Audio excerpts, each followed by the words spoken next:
Imagine holding the title of an unbeatable doctor, unrivaled and unmatched in every way, then suddenly getting thrown into a whole new world. But everyone around laughs, thinking you're weak, clueless that soon you'll make them all eat their own words. The story kicks off with a boy named Pharma, once dismissed as hopeless by the world. Everything changed the day he watched the most important person in his life slip away, taken by an incurable disease. That day, something inside him snapped. He made a silent promise to the heavens that he would become the kind of doctor the world had never seen and prevent anyone else from enduring the pain he had felt. Years passed, and Pharma didn't just keep his promise, he shattered every expectation. He became the most brilliant pharmacist on the planet. But behind the miracles, Pharma hardly slept, just 1 hour a day, sacrificing rest for relentless research. Then, one day, after setting his alarm like always, something unexpected happened. He woke up, but not in his lab, in another unknown place. There was a girl in front of him, a stranger. His surroundings were unfamiliar, elegant, and eerily calm. Confused, he staggered toward the window and stared out in disbelief.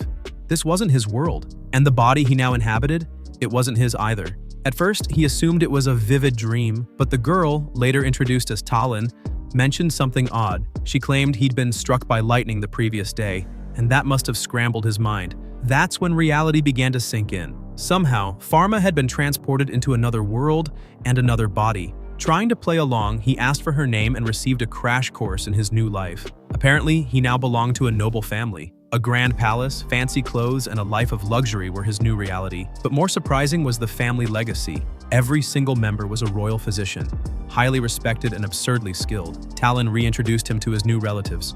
Lord Byron, the kingdom's top physician and his supposed father, Lady Lisa, his kind mother, Mila, his younger sister, and his older brother Vero, who was currently on an expedition beyond the kingdom's borders. The entire family was made up of medical prodigies, and they didn't rely on science alone. No, this world had something extra, sacred powers. When Pharma asked what that meant, Talon looked at him like he'd asked how to breathe. She reminded him that he had once been incredibly talented in water magic. But if he couldn't demonstrate that gift now, it wouldn't end well. Nobles were expected to wield their elemental powers, and without them, he'd be cast out, maybe even disowned. Panicking, Pharma played the amnesia card. He claimed the lightning had scrambled his memories, hoping it would buy him time to figure things out. Alone in his room, he sat down and thought deeply. How exactly did water magic work? In a desperate experiment, he visualized the molecular structure of water, and that's when it happened. A strange energy coursed through his body. Water burst out like a geyser, unstoppable, wild. He rushed to the window, yelling as gallons of water erupted and soaked the entire garden. He eventually managed to stop it, drenched and startled. Outside, Talon stood dripping wet, but surprisingly joyful. She believed he had finally remembered his powers. But Pharma wasn't done being amazed. He soon discovered another trick. With his left hand, he could create metal. With his right, he could erase it completely. Alchemy and magic in perfect balance. Then came a knock at the door. He quickly wiped away the evidence before Talon entered. She told him that Lord Byron wanted to see him.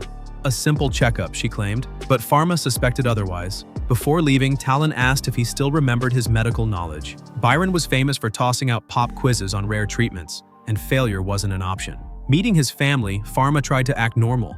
Byron seemed pleased at first, until he abruptly asked how to create a specific healing ointment used for deep wounds. Without missing a beat, Pharma rattled off the procedure in perfect detail. Byron nodded, satisfied. He told Pharma to continue training with Noor, his personal tutor.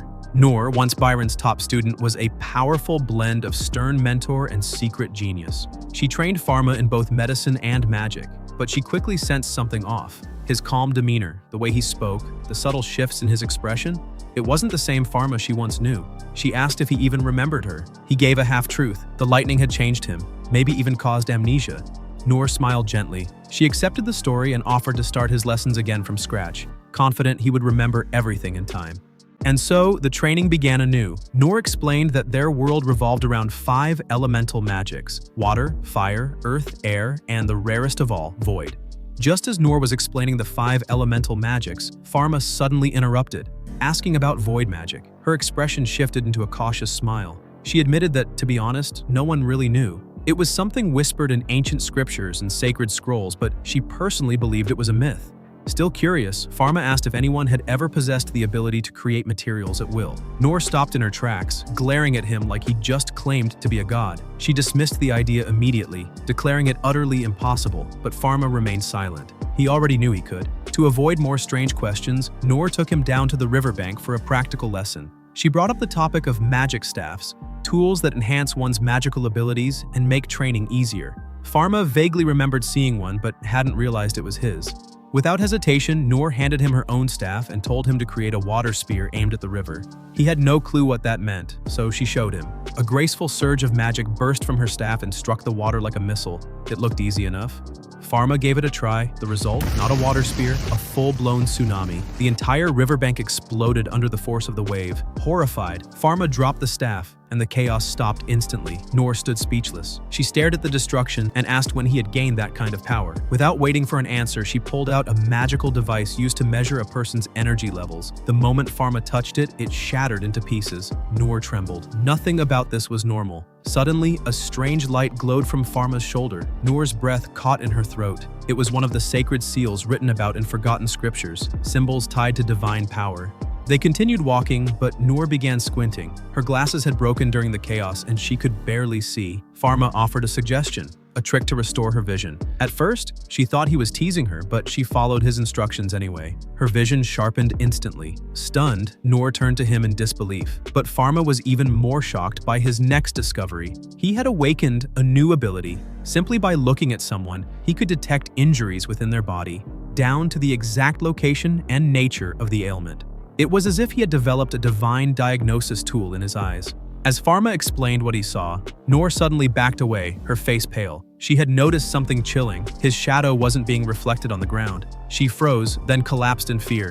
When Pharma tried to help, she screamed and ran from him, fleeing the entire area. The next day, Lord Byron sat in his office informing Pharma of troubling news. Noor had fallen seriously ill. A fever had taken over her body, and she had even submitted her resignation. Byron asked if Pharma had any idea what had happened. Pharma thought carefully, then claimed he wasn't the reason behind it. Byron nodded silently and handed him some medicine along with a sealed letter, asking him to visit Noor and check on her condition.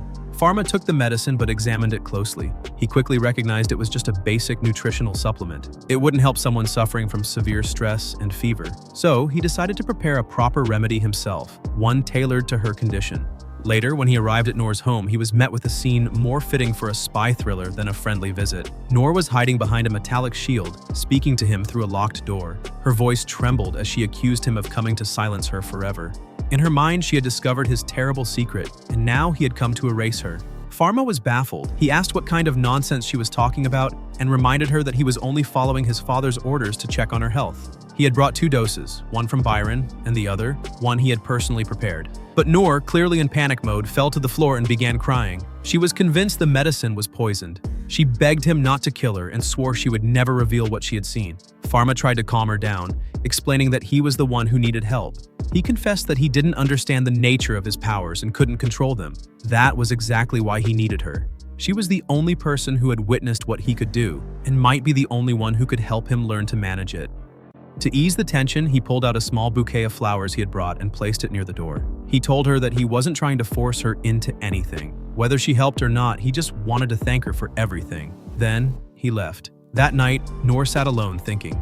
His words echoed in her mind. Despite her fear, a part of her knew he was telling the truth. He wasn't a monster. He was a frightened boy holding a power that could collapse a kingdom. The next morning, Pharma was strolling through the palace garden when a familiar voice called out. It was Noor. She had returned, and with renewed resolve. She told him they would begin training immediately. If he didn't learn how to control his powers, he might accidentally destroy everything around him. Pharma was overwhelmed. Grateful and relieved, he followed her to a distant training site far from the city. The moment they started, it became clear his power was off the charts. The training ground looked like a battlefield by the end.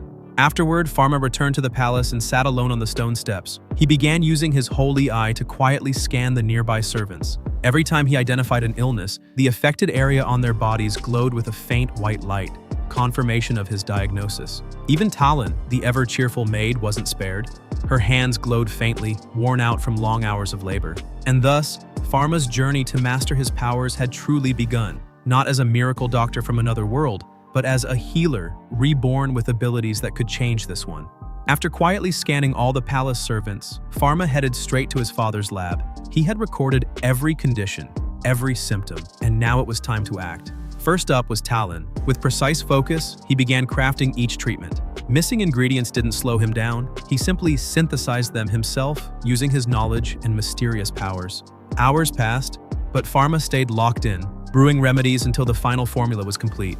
When the medicines were ready, he personally delivered Talon's dose. He handed it over, casually mentioning it was for the injury in her hands. She blinked in disbelief, touched beyond words. One by one, he visited the other servants, giving each of them the medicine tailored for their exact condition. What followed was nothing short of emotional chaos. Then Talon dropped a truth bomb. She explained that commoners like them had never received treatment before. High-ranking doctors weren't permitted to examine them, and even if they did, the costs were impossible to afford. Pharma stood in shock. This wasn't just about medicine, it was a system rigged against the poor. He muttered a quiet vow. Disease doesn't care whether someone is royalty or a street cleaner. Everyone deserves a chance to be healed. Not long after, Byron summoned him. When Pharma entered the room, his expression shifted. Both parents looked unwell. Byron explained that Pharma's sister, Mila, had contracted a serious and highly contagious skin disease. There was no cure and she had been placed in isolation. No one was allowed near her. But Pharma wasn't just anyone. He returned to his room and immediately started researching. Based on Byron's description, he quickly diagnosed the illness. It was a disease that had only recently been cured in his own world, just before his previous life ended. With no time to waste, he created the needed medicine from scratch. Even the rarest materials he produced on his own. Under cover of night, he sneaked into Mila's room. Sitting beside her, he reassured her softly, asking her to keep his visit a secret. Byron would be furious if he found out. When he said he'd brought medicine, Mila groaned and hid under the sheets. She hated the taste. Pharma chuckled and revealed a surprise. This time, the medicine was candy-flavored. She peeked out, suspicious, but when he fed her a dose, her face lit up. It was sweet, literally and figuratively. The girl was delighted. The next day, Byron and Pharma returned to Mila's room together. To everyone's shock, she was completely healed. Not a trace of the illness remained. Byron was baffled. No one had ever recovered from that disease this quickly, but Mila kept her promise. She didn't tell them a thing. Later that evening, Pharma sat quietly in his study. Using his powers, he constructed a microscope capable of viewing viruses on a molecular level. He began to analyze them, preparing for future battles. Suddenly, there was a knock. The head servant arrived in a rush, informing him that Byron needed him urgently. Within minutes, Pharma was standing beside his father, who looked utterly exhausted. The royal palace had summoned them. The princess was critically ill. Once inside, they were greeted by the princess's personal physician, Keen, who led them to her room. It was chaos. A swarm of doctors filled the space, whispering quietly with grim faces. Byron stepped in, took one look at the princess, barely breathing, and got to work. He collected a blood sample, used his diagnostic magic, and quickly made his call. There was no hope. He told Keen that the best they could do now was ease her suffering. Pharma froze. He couldn't believe his father was giving up. Byron returned with a painkiller and gently administered it. The princess, barely able to speak, asked if she'd recover. Byron lied. He said of course. But Pharma had already activated his holy eye. What he saw confirmed his worst fear. She had been struck by a lethal lung disease known as the death sickness. In his mind, he began forming a treatment plan. It was risky, but it might work. Just then, the doors slammed open. A little boy ran to the princess's side, sobbing. It was her son, crying out for her to stay with him. Pharma stepped forward. He asked the princess to let him take over her treatment and personally guide her to recovery. Byron exploded in rage. He shouted at Pharma to stay in his place, but the princess silenced everyone with a single command. She said she knew who to trust. The others had given up. Pharma had not. He was granted full permission. Rushing to the palace's laboratory, Pharma didn't waste a second. He sealed the doors with a towering wall of ice, locking everyone out. Then he began sketching the chemical formula, his mind moving faster than ever. Just when he finished, the ice wall shattered behind him. Byron stormed in, eyes blazing. He demanded to know what Pharma was doing. Pharma replied calmly, he was making medicine to save the princess. But Byron lost control. He shouted that the disease was incurable, and that Pharma's so-called cure might end up killing her. Then, in a blind fury, he tore Pharma's notes and struck him, convinced his son was preparing poison. Pharma didn't retaliate, not at first. But then,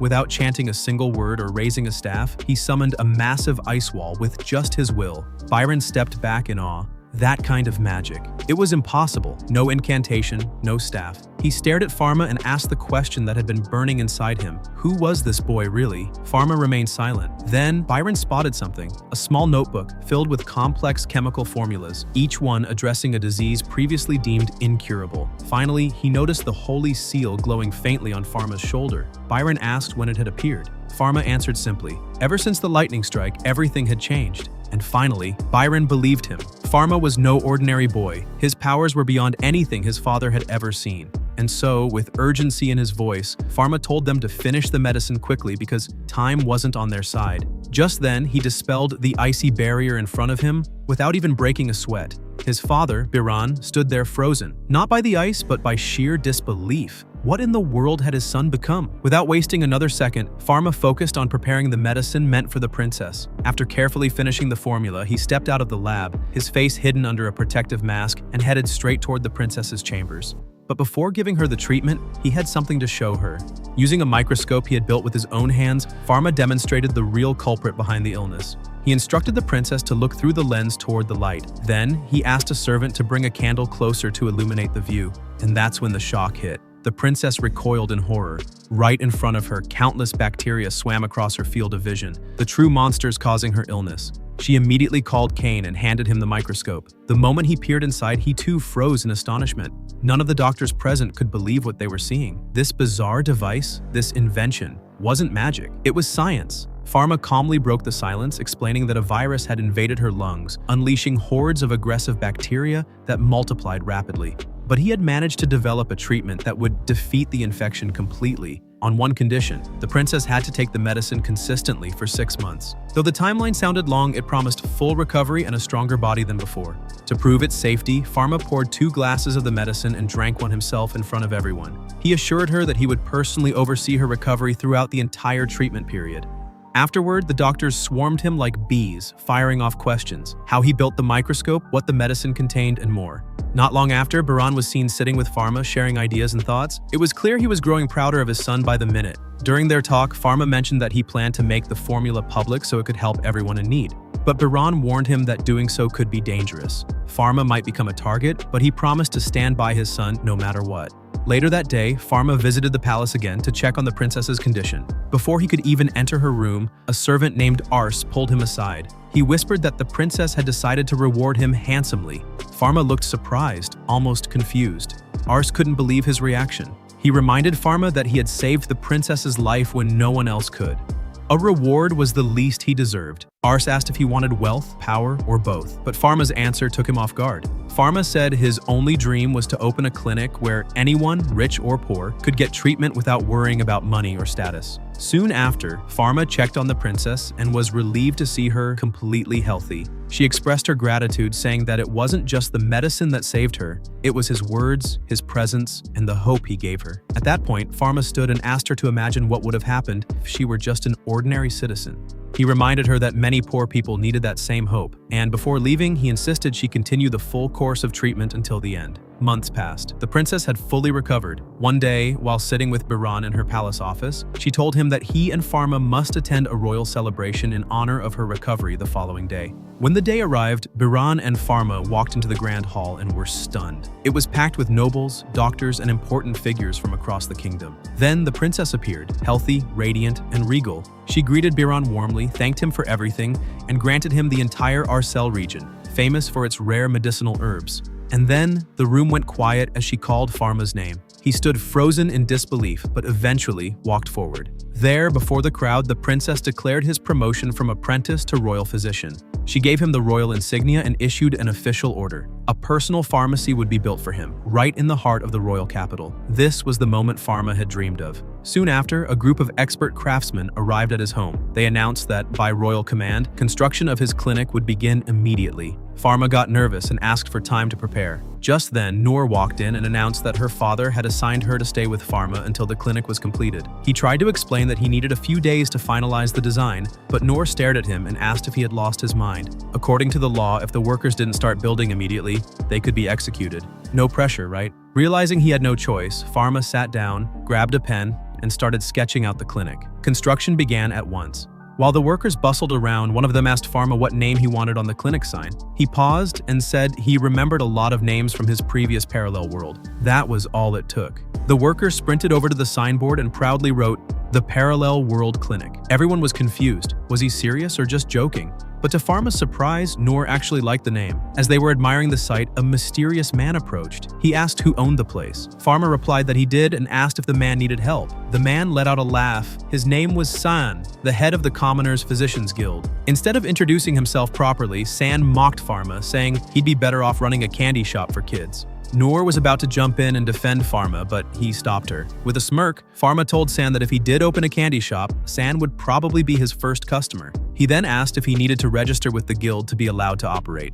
San responded coldly. Registration was only for commoners' doctors. Just as things seemed calm, Noor suddenly stormed in and scolded the intruder with sharp words. She demanded to know what that nosy pest was doing there and ordered him to leave immediately. Her fierce tone worked like magic. San turned around and dashed off like his pants were on fire. Time flew by, and Pharma's clinic slowly transformed into a fully equipped healing hub. He had managed to purchase all the essential medical tools, but something was still missing, someone to handle the management and finances. That's when Talene popped in like she had been waiting for this moment her whole life. She proudly announced that she could read, solve math, and had memorized the entire multiplication table. According to her, no one was more qualified. Pharma appreciated her enthusiasm and agreed she was smart, but reminded her that the position required someone older and more experienced. When he returned home, however, he found the household drenched in sorrow. Everyone looked like they had just watched the saddest drama of the year. Turns out, Sadr, the loyal head servant and financial manager under his father, had retired that very day. His knees could no longer support him, and he had finally stepped down. Without hesitation, Pharma approached his father and proposed treating Sadr's knees so the old man could continue helping at the clinic. Biran agreed, and as a reward for Pharma's initiative, handed him a massive chest. When Pharma opened it, his jaw nearly hit the floor. It was full of money. Biran smiled and explained that running a clinic needed strong capital, and after Pharma's recent achievements, it was the least he could do. A month later, Pharma sat in his clinic with Noor and the newly recovered Sadr, but the place was quiet.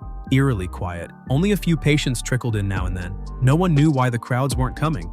That's when Talene barged in with a stack of papers. She'd taken it upon herself to visit homes all over the capital and gather feedback about the new clinic.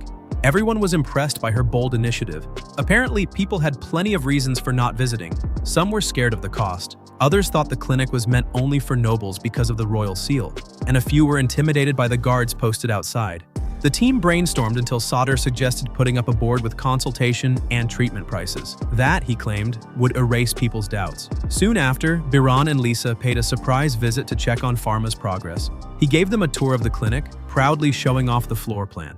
The first floor handled treatment and reception. The second had patient rooms. The third was for staff and storage. And the fourth, his pride and joy, was a research lab where new cures were being developed. Biran was impressed by the structure and detail, but Pharma still voiced his frustration over the lack of patience. That's when his mother casually dropped a game-changing suggestion. She pointed out that the cosmetics industry was booming in the kingdom. If Pharma could create an affordable beauty product, it would not only boost the clinic's visibility, but bring in a whole new type of customer. That idea lit a fire in Pharma's brain. He suddenly remembered a brilliant skincare project he had started back in his previous world, a product that could revolutionize beauty standards. Just as excitement filled the room, someone burst in yelling for help. A woman had collapsed and seemed to be on the verge of death. Without hesitation, Pharma rushed out with the man. At the scene, a massive crowd was blocking the carriage. Pharma pushed through, entered the carriage, and saw the poor woman barely breathing. Using his sacred eye, he examined her and found no signs of disease. However, he noticed something odd: deep cupping marks on her hands. The cause became clear. She had undergone a primitive and harmful bloodletting therapy that left her dangerously anemic. He immediately decided to bring her back to the clinic. Back at the clinic, the woman, now slightly better, explained what had happened. Her fiancé had pressured her to lighten her skin tone using cosmetics. When she visited a so-called doctor, the man tricked her into thinking she could lighten her skin by losing a specific amount of blood instead of using creams. Pharma was both furious and shocked. He treated her for the blood loss and made her a promise. He would create a completely safe cosmetic product that would enchant her from the very first use. True to his word, just a week later, the woman, Celine, returned to the clinic. Pharma had prepared a cream that was more than just safe. It reflected harmful rays, rejuvenated dead skin, and was gentle on all skin types. Celine was amazed beyond words. Thanks to her marketing skills and the affordable price, the product exploded in popularity. Pharma's clinic was suddenly overflowing with patients, and even though he had produced large quantities, they vanished in no time. He couldn't keep up with the demand. Soon, Celine returned with two of her friends, looking for the miracle cream. Pharma had to break the news that it was out of stock, but he mentioned he was working on a new batch and needed help. That's when Celine pitched a brilliant idea: open a separate branch dedicated solely to cosmetics. Pharma would handle production, and she would run sales and distribution. The plan would take pressure off the main clinic. Pharma was overjoyed, and Baran supported the idea, revealing that Celine's family had deep roots in the investment world. In just a few days, a separate cosmetics branch was opened under Celine's management. She even hired a team of professional doctors to assist with operations. Pharma could barely believe how successful the venture had become in such a short time. Not long after, Baran decided to take the whole family on a trip to the Arcel region, a land gifted to them by the princess herself. There, they met Kiro, the region's official and Baran's new assistant, who would provide detailed reports on medicinal herbs and regional trade. In the middle of this peaceful moment, Baran asked Pharma to check on Mila, who had wandered off to the beach even though she didn't know how to swim. Pharma rushed over and found Mila and Talani playing by the shoreline. Mila, grinning, asked for permission to go into the sea. Pharma hesitated but finally gave in, on one strict condition. They were not to go beyond the edge of the beach. Just as things seemed peaceful, Noor appeared beside Pharma and gently encouraged him to let the kids enjoy themselves. It was their first time at the sea, after all. She invited him to join them in the water. At that moment, Pharma's gaze lingered deeply on Mila, and everything around him blurred as a memory surged forward. The scene shifted to a painful flashback. His sister from the first world, the warmth of their time together, and the haunting helplessness he had felt as her illness slowly stole her away forever. Suddenly, the present came crashing back, and so did disaster. The calm sea turned violent without warning. A deadly current surged forward and yanked Mila beneath the waves. She screamed, panicked and helpless. Pharma instinctively dived in, thrashing against the water, trying to reach her. But the current was too strong, and Mila slipped further into the depths. Her consciousness faded as she drowned. Pharma, filled with anguish, shouted internally that he had already lost one sister. He wouldn't let it happen again. And then, something changed. A monstrous surge of energy burst from him. The sea trembled. A deafening boom erupted, creating a colossal crater in the ocean. Water parted as a massive barrier formed, separating them from the deadly current. Noor opened her eyes slowly, shocked beyond belief. There stood Pharma, holding the unconscious Mila on his shoulder, cloaked in radiant energy and commanding the ocean itself. He returned her safely to the shore. Mila coughed, awakening, but her eyes were filled with fear. Noor, still trying to process what she had seen, asked how he had done it. Pharma admitted he didn't know. Maybe it was one of the sacred arts, but Noor shook her head. In all her knowledge, nothing in this world could explain such a feat. Later that night, Pharma sat alone in his room, haunted by the day's events and Talon's terrified expression. Suddenly, the door creaked open. Talon entered quietly and asked if he needed anything before bed. He hesitated, then softly apologized for scaring her. But she just smiled and said he hadn't scared her, she was simply amazed. The next morning brought no peace. Pharma stood in the clinic with Noor, commenting that even after a week's break for the Arcel trip, people still lined up outside. But something wasn't right. Two masked figures stood nearby, acting strangely. Pharma approached, offered assistance, but they said nothing and slipped away without a word. Their presence left an uneasy tension. But the next morning brought catastrophe. One of the guards arrived early to open the clinic. Just then, a speeding carriage charged in and exploded. The news hit Pharma and Baran like a punch. Baran immediately resolved to report everything to the princess, while Pharma rushed to the scene. When asked if he suspected anyone, Pharma briefly thought of San, the head of the Doctors Guild, and those masked figures, but he said nothing. Arriving at the ruins, Pharma stared at the wreckage in silence. Rebuilding would take time, maybe weeks. But then, unexpectedly, hope arrived. Young men whom he had treated in the past appeared and offered to help. Soon, more people arrived, grateful patients and supporters. They stood with him, refusing to leave until the clinic was restored. In the middle of this, a little girl entered crying. Her father had fainted, she said, and was about to die. She begged Pharma to help. Without hesitation, he agreed, trusting his community to handle the clinic. As they traveled farther and farther from the city, something felt wrong. He asked the girl for the exact location, and that's when he realized she had disappeared. Then suddenly, a ring of masked figures surrounded him. These were not ordinary attackers. They were a sect of powerful temple priests, possibly more influential than the royal family. One of them had witnessed Pharma's sea incident and noted something chilling. He cast no shadow. To them, that could mean only one thing. He was a demon. They were here to eliminate him. Pharma denied the accusation, insisting he was human, but the high priest barked an order, hands up, take 3 steps back. Pharma complied. Instantly, a magical seal blazed beneath his feet, trapping him in a glowing prison of energy. But in the blink of an eye, it disappeared. The priests gasped. One of them shouted that this was impossible. The seal was meant to imprison demons. If it had failed, it meant only one thing. The man before them was no demon. yet they refused to believe it. One priest attacked, conjuring a ferocious whirlwind of fire that closed in from every direction. It should have ended there, but Pharma raised a glowing barrier that shattered the flames effortlessly. Another priest cast ice magic, but the spells disintegrated before touching him, dissolved by the light in his sacred eye. They snapped. All the priests unleashed every spell they knew. Earth-shaking explosions, searing beams, violent winds. The ground shook, the forest trembled. But when the smoke cleared, Pharma stood completely untouched, encased in a shimmering shell of ice, calm as ever. He finally spoke, warning them that they had brought this upon themselves. Then, with a single movement, a storm of divine power burst forth from his body, vaporizing their attacks and knocking the high priest to his knees. Pharma stood like an avenging spirit, commanding silence. Any wrong move and their fate would be sealed. But then, something unexpected happened. The high priest noticed a sacred mark glowing on Pharma's shoulder, a holy seal. It was the mark of holy light, a gift granted only to the chosen. All the priests dropped to their knees. They begged forgiveness. Pharma stood in disbelief, still unsure why they had suddenly submitted. He hadn't fully understood the mark's significance himself, but one thing was clear. The world had changed its view of him forever. Just when things seemed to calm down, the high priest unexpectedly drew a dagger from his robes, intent on ending his own life to atone for the sin of attacking a divine being without realizing the truth. But in a split second, Pharma appeared before him and stopped the blade, declaring that no harm would come to anyone as long as he was alive. However, it was soon revealed that the high priest had suffered a grave internal injury and needed urgent surgery.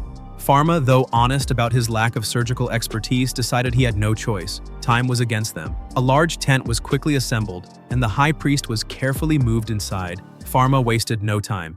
He began preparing anesthesia, making sure to test for allergies before proceeding. Once everything was ready, he performed the operation with precision.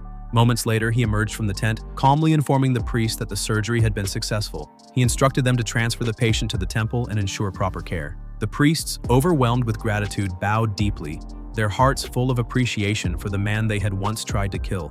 Days passed, and the high priest, now fully recovered, visited Pharma's clinic once more, but this time as a friend. In his hands was a gift box. Inside lay a magical staff, not just any relic, but one of the temple's sacred treasures. The priest explained that its powers were unknown, and it only responded to those deemed worthy.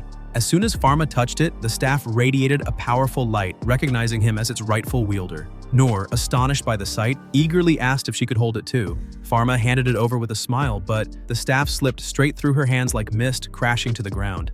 The priest chuckled and said only the worthy could grasp it. That alone proved Pharma wasn't just another healer. Grinning, Pharma picked up the staff again, and suddenly had a wild idea. Without warning, he mounted it like a broomstick and launched himself into the air. As the visit concluded, it became clear that the temple had no hand in the attack on Pharma's clinic. The high priest vowed to uncover the real culprit. Before leaving, he handed Pharma a talisman, a divine charm that nullified holy energy. The result was immediate. Pharma's shadow, previously absent due to his divine nature, returned to the ground. He looked human once again. Overjoyed, he thanked the priest from the bottom of his heart. With the priest's blessing and his promise fulfilled, Pharma set off with Mila and Talon on a tour of the kingdom, a promise he had made to his sister. Their journey led them through lively markets where they overheard a girl asking a pharmacist why the items from Pharma's clinic weren't sold there. She argued that it would save patients both time and energy, but the doctor shook his head, replying that the guild would never allow it. Doing so could lead to penalties, even the closure of their pharmacy. Pharma, listening from nearby, took this to heart. He quickly gathered Mila and Talon and walked away deep in thought. And then, like a lightning bolt, an idea struck.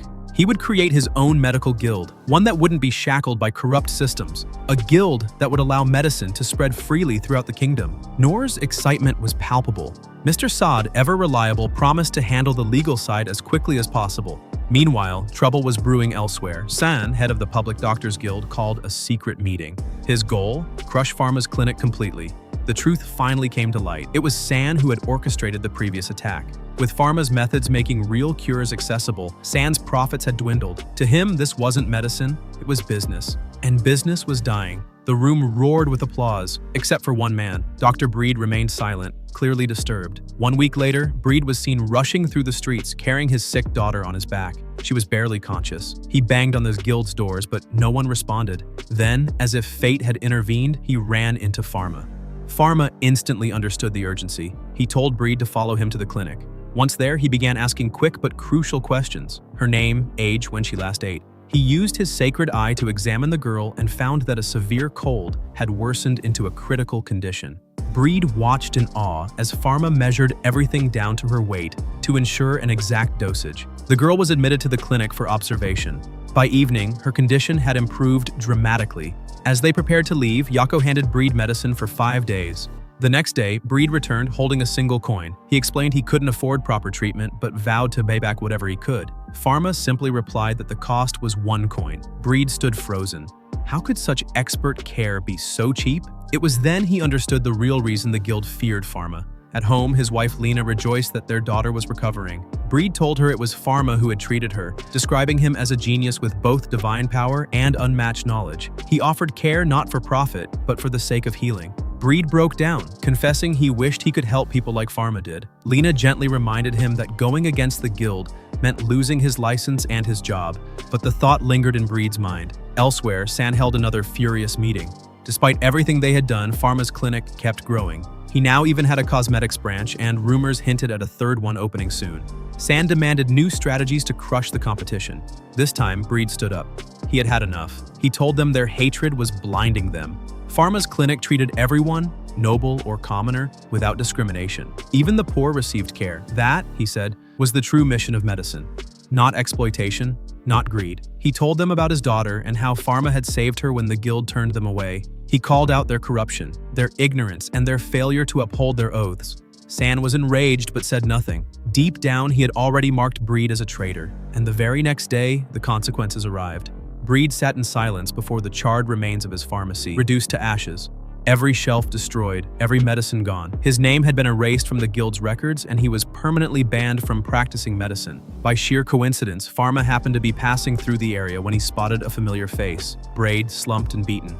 One glance was enough. He rushed over and demanded to know what had happened, but nothing could have prepared him for the bomb Braid dropped. Not only was he a licensed pharmacist, but the person who had ruined him was none other than San, the guild master himself. Once Braid laid out the entire nightmare, Pharma didn't just nod sympathetically. He dropped a surprise of his own. He revealed that he had recently submitted a proposal to the princess to establish a new guild, and guess what? The approval had already come through. Pharma then offered Braid the honor of being the very first official member. Staggered, Braid could barely hold back tears. This time, though, they were tears of joy. Fast forward a week, and the pharmacy that once lay in ruins now looked brand new. Pharma had stocked the place with his latest line of medications, transforming it into a hub of healing. The reopening day arrived, and while Braid was jittery beyond belief, his daughter's encouragement helped him face the moment. But the real shock came when he opened the door. A massive crowd had gathered, cheering him on. He stood frozen, overwhelmed by the sight. It was a moment too beautiful for words. Meanwhile, at a peaceful breakfast table, Pharma was enjoying a quiet meal with his family when Baran received a letter. The sender? Vero, Pharma's older brother. The moment Baran read its contents, his expression darkened. He urged Pharma to follow him to the office without delay. Once inside, Baran broke the news. The International Trade Fair was just around the corner. An entire month of non-stop commerce with merchants pouring in from every corner of the world. Sounds great, except for one minor issue. Vero's letter warned of a catastrophic new disease, one so lethal that victims perished within days. It had already surfaced in a neighboring nation, claiming over 1,000 lives in a single week. The rapid spread meant it was highly contagious. What's worse, despite Vero's research, they had yet to identify what the disease even was. His entire lab team had fallen one by one, and eventually the facility had been sealed and burned down. The fear was that the infection could sneak into the capital through goods or traveling merchants. And where was this year's trade fair being hosted? None other than Arsul, the region under Baran's direct control. Pharma's mind immediately jumped to the illnesses of his previous world. He asked if any records or detailed accounts were available. Baran replied there weren't, but Vero had mentioned scrolls that contained microscopic images captured during testing. Pharma didn't waste a second and requested copies of those scrolls. Back at his clinic, he brought Noor into the loop. They discussed ways to block the spread before the fair began. Then, Noor tossed out a wild idea. Just cancel the whole market. Simple, right? Just then, Talon burst in with another letter from Vero. Pharma opened it and found a microscopic image inside. His eyes widened. It wasn't just bad, it was a nightmare reborn. He recognized it instantly. This was the Black Death. the plague that had once annihilated half of the world's population in his former life. Without wasting another breath, Pharma rushed to Baran and dropped the name of the disease. But Baran didn't flinch. He had suspected the same and had already been researching it. According to old legends, this illness had always been dismissed as myth, an unbeatable curse with no cure. If it made its way into the capital, it would mean total collapse. Then, Pharma stunned him with a dramatic reveal. He declared that he wasn't just theorizing, he had already created a cure. Even more impressive, he had distributed it across several pharmacies in the royal capital. Baran was speechless. But Pharma wasn't done. He explained that curing was just part of the mission. The real battle was containment. For that, he needed royal support. So, together, they visited the princess. They laid everything on the table, every horrifying detail. Their request was urgent and sweeping. All ships were to be held at port, all international trade suspended, and all commercial contact with foreign nations cut off immediately. The princess didn't hesitate. She gave the order on the spot and instructed her minister to follow it to the letter. Pharma promised her that he would lead a medical team to the port, establish inspection points, and personally oversee every shipment and merchant. If the plague appeared, he'd treat it on the spot. The princess, unfazed, expressed her full trust in him. Later, Pharma got to work designing a new microscope, one that allowed safe distance observation. It was a much-needed upgrade for testing such a deadly pathogen. He taught Braid how to use it and checked their medicine stock. Thankfully, the kingdom was well prepared, and best of all, the treatment would be distributed for free. Pharma had funded the entire operation from his own pocket. Once all preparations were complete, he and Noor set out for the trade port, ready to confront the threat head-on. As Pharma arrived at the port, a group of physicians joined him, handing over a detailed report about the ships docked and the number of crew aboard each. He thanked them with a nod, then decided to personally inspect every vessel, just to be sure. At the first ship, the captain was already losing his mind. He was shouting nonsense at full volume, more out of frustration than anger, having been detained without knowing the reason. Pharma, calm as ever, explained that everything was done for their safety and gently asked the captain to breathe and relax. He then stepped aboard, gave the ship a full inspection, examined every crew member and every corner of the vessel. Only after confirming it was safe did he permit them to dock. Moving to the second ship, things started heating up. Before Pharma could even step onto the deck, the captain began yelling from afar, complaining that the cargo would rot if the ship stayed anchored any longer. Just as the noise peaked, another captain jumped into the chaos, demanding that his ship be inspected first. A shouting match broke out between them, and both, refusing to wait, decided to storm the shore without inspection. For a moment, it looked like Pharma was about to be crushed between two angry captains. But just then, thunder roared, not from the skies, but from cannons. A barrage of warning shots lit up the sea, and the surprise? They came from a ship commanded by a former patient of Pharma, a naval officer now secretly sent by the princess to protect him. With a stone-cold voice, the captain warned that if anyone barked again, he'd blast them and their ships into fish food. Pharma, of course, was delighted to have a cannon-toting ally at his back. With things back under control, inspections resumed. Thankfully, no signs of disease were found, but peace didn't last long. Kerr, the deputy from the Arcel region, suddenly stormed into the tent, panic written all over his face. He reported that one of the detained ships had sneaked through an illegal coastal route and unloaded cargo at a village. Now people were dropping dead one by one. The villagers believed it was the work of a demon. Pharma immediately understood the situation. That ship had been infected. He wasted no time preparing to leave. Noor, ever ready to help, offered to join, but Pharma stopped her. He told her she was needed more at the port. Then, with a swift motion, he summoned his sacred staff and blasted off into the sky like a magical missile. But fortune clearly had a strange sense of humor. Mid-flight, a bird almost collided with him. In the chaos, Pharma lost control of the staff, spun out of balance, and crash-landed right into a tree, or so it seemed. His body passed straight through it. The tree had been an illusion, one of the many mysterious powers of the sacred staff. Soon, Pharma arrived at the outskirts of the plagued village, just as a group of terrified villagers was trying to flee. They were convinced that something supernatural was murdering them. His sudden, flying appearance did not help. When they saw him descend from the sky, cloaked in mystery, their suspicion only deepened. Someone shouted to identify himself, asking how he appeared out of nowhere. Pharma simply asked them to return to the village and assured them he would explain everything, but fear turned into paranoia. One man cried that he was the evil spirit trying to trap them. In an instant, they grabbed sticks, whatever they could find, ready to fight. Pharma sighed. Talking wasn't working, so he tapped his staff to the ground. Ice erupted around them like walls of a fortress, sealing the area completely. The villagers froze in awe, literally and figuratively. That level of magic wasn't something they saw every day. Finally, Pharma introduced himself as a royal physician, sent to help them. He declared that no one would leave the village without medical checks. His serious tone and supernatural presence finally calmed them down. Inside one of the homes, the villagers gathered and asked what came next. Pharma rolled out a map and explained his plan. The village would be divided into 3 zones based on infection severity so they could focus resources where needed. He then moved to one of the quarantine houses, where the situation was grim. The room was packed with the sick and dying, with overwhelmed doctors doing their best. As soon as Pharma entered, one of the doctors snapped, telling him to get out immediately. But another doctor intervened. He recognized Pharma and announced to the room that this was the man they had been praying for, a divine healer, the real deal. Without wasting a second, Pharma began examining the patients. That's when he stumbled upon something absurd, a guy lying in bed with just a regular cold. Pharma frowned and asked why he was even there. The man gave a sheepish look and didn't answer. Regardless, Pharma focused on the real patients, treating each one carefully. He even used his divine power to boost the medicine's effectiveness, working side by side with the local doctors. After stabilizing the situation, Pharma made an urgent request. The group that had passed through this village and headed toward the capital had likely carried the plague. He instructed the doctors to track them down, destroy everything they carried, and treat them before they reached the city.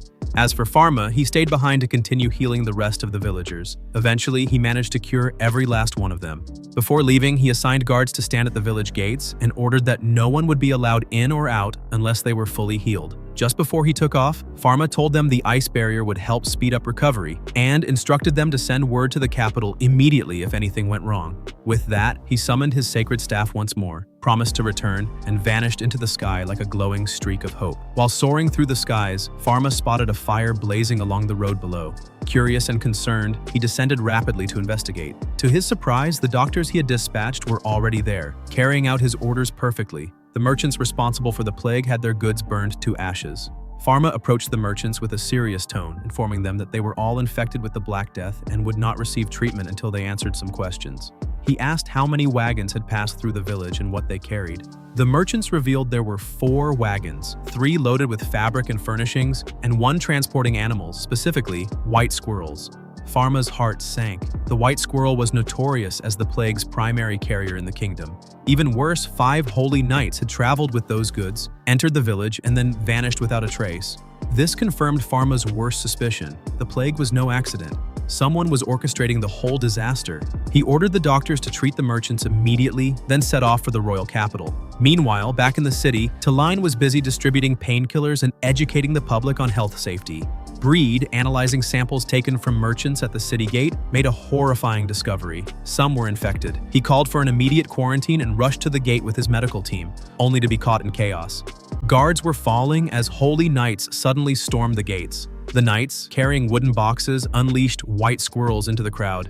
One knight used his powers to scatter the animals, spreading panic. Breed realized this was the beginning of the kingdom's nightmare. He sounded the alarm across the city, ordering everyone to stay indoors. Some guards fought back, but the knight's magic was overwhelming. One used wind spells to fling guards through the air. Just as the situation seemed hopeless, the high priest appeared, striking the ground with divine force. Sacred energy exploded outward, binding the knights in magical seals.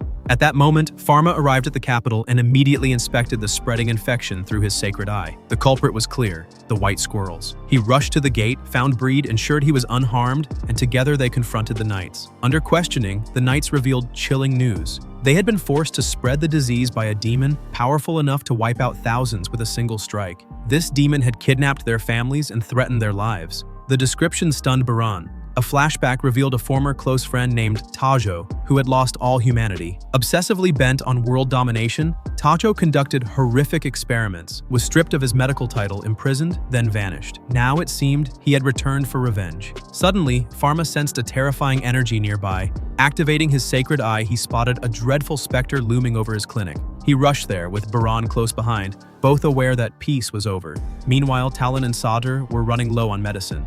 Talon decided to fetch more from the clinic, with Sadr accompanying her. Neither knew the nightmare awaiting them. At the clinic, Talon found the lab windows wide open and all the medicine missing. She assumed Pharma had taken it, but then Sadr appeared, only to be struck down by Tajo, who had followed them. Sadr collapsed in a pool of blood, his fate sealed. Pharma arrived, used his sacred eye to locate Tajo, and stormed into the lab. To his shock, Biran was already there, standing tall and commanding Pharma to save Talon and Sadr while he confronted the demon alone. Pharma obeyed, while Biran bravely attacked Tacho. The battle was brutal, but Tajo was on another level, blocking every blow and crushing Biran with one strike. Pharma treated Talon and Sadr, then turned back to face Tajo, who threatened to burn down the clinic with white phosphorus. Pharma reacted instantly, neutralizing the chemicals with his powers. He vowed Tajo would pay for his crimes, from spreading plague to attacking innocent people. With a decisive strike from his sacred staff, Pharma launched a cataclysmic blast that obliterated Tajo, erasing him from existence. A purifying wave spread across the kingdom, cleansing the land of every trace of disease. Peace was finally restored, only better. But that's where the video ends. But before we wrap things up,